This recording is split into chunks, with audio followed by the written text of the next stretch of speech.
हमने रब की मानना छोड़ दी, दुनिया ने हमारे सामने सर उठाना शुरू कर दिया। फिर अपने आप को जज कीजिए, हम कहाँ खड़े हैं, हमें क्या करना चाहिए।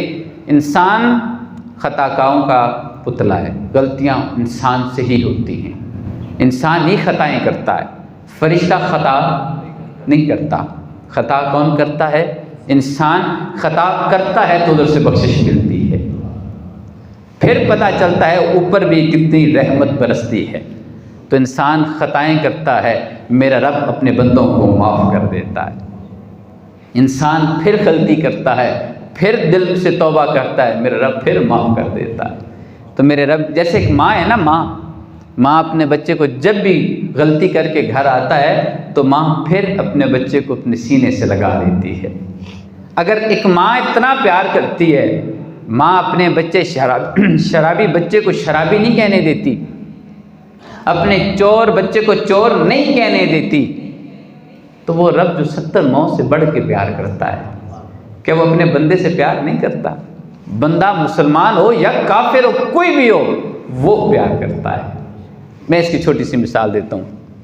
हज़रत नूह अलैहिस्सलाम थे, तो उन्होंने अर्ज़ की, सोने रब्बा ये मेरी नहीं मानते, सबको मार दो। अल्लाह करीम ने, अब ये पहले का वाक़या या बाद का, लेकिन कुरान पाक के अंदर इसका जिक्र मौजूद है।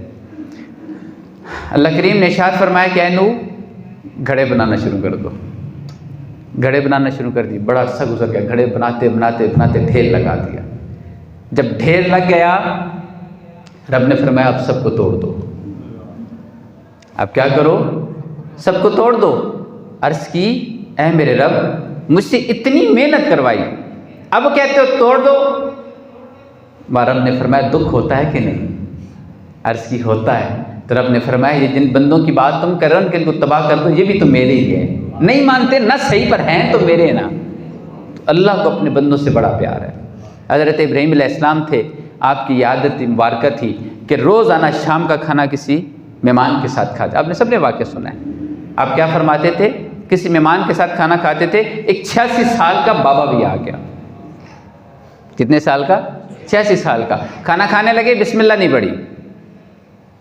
जब बिस्मिल्लाह नहीं पड़ी तो हज़रत इब्राहीम अलैहिस्सलाम ने फरमाया रुक जा, ठहर जा। ठहरा दिया, खाना उठा लिया, कहा तुम मेरे साथ खाना नहीं खा सकते। कहा क्यों? हज़रत इब्राहीम अलैहिस्सलाम ने फरमाया कि तुमने मेरे रब का नाम क्यों नहीं लिया, बिस्मिल्लाह क्यों नहीं पड़ी, तुम खाना नहीं खा सकते। उठा दिया। अब वो उठे, वो बाबा चल पड़ा। इधर से हज़रत इब्राहीम अलैहिस्सलाम को वही आ गई।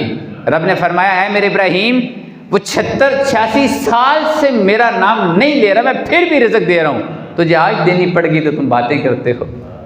तो इब्राहीम अलैहिस्सलाम दौड़े, जाके माफ़ी मांगी। उस बाबे ने पूछा मसला क्या है, मामला क्या है, क्यों माफ़ी मांग रहे हैं?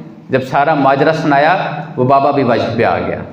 बाबे ने कहा जो 86 साल से मेरा रब नहीं भूला, मैं उस रब को भूला पड़ा हूँ। उसने भी तौबा करके कबूल कर लिया। तो इस्लाम किसको कहते हैं? बेसिकली हमारा जितना भी इस्लाम फैला, इस्लाम वो नहीं है जो महबूब करीम सल्लल्लाहु अलैहि वसल्लम के बाद है। सारे नबियाँ जो लेके आए तो इस्लाम लेके आए थे, इस्लाम के नाम का प्रचार था। उनकी मोहब्बत से लोग इस दायरा इस्लाम में दाखिल होते थे और अपने नबियों को मानते थे। तो बात यह है कि मोहब्बत से इंसान जीत सकता है हर चीज़ को। इंसान अपने बेहतरीन अमल से अपने रब को मना सकता है। हमारा रब बड़ा करीम है, वो तो बहाने तलाश करता है माफ़ करने के। उसे तो बहाना चाहिए, मेरा बंदा कुछ करे तो सही, मैं उससे माफ़ कर दूँ। बहरहाल आइए कुरान पाक की आयत सुनिए। और ये कुरान पाक हमारे लिए इसलिए नहीं आया कि हम इस कुरान पाक को सिर्फ फौतगी के ऊपर उठा के निकाल के पढ़ें, बल्कि कुरान पाक का एक एक लफ्ज़, एक एक आयत हमारी ज़िंदगियों को तब्दील करने के लिए। ये अब्दी, ये वक्ती दुनिया है। जिस दुनिया में हम रह रहे हैं ये वक्ती दुनिया है। 50 साल, 60 साल, 30 साल, 40 साल, 100 साल, लेकिन उसके बाद वो करोड़ों सालों की ज़िंदगी में चले जाना है। फिर उस वक्त जवाब कैसे देंगे? ये जवाब देना मुश्किल हो जाएगा।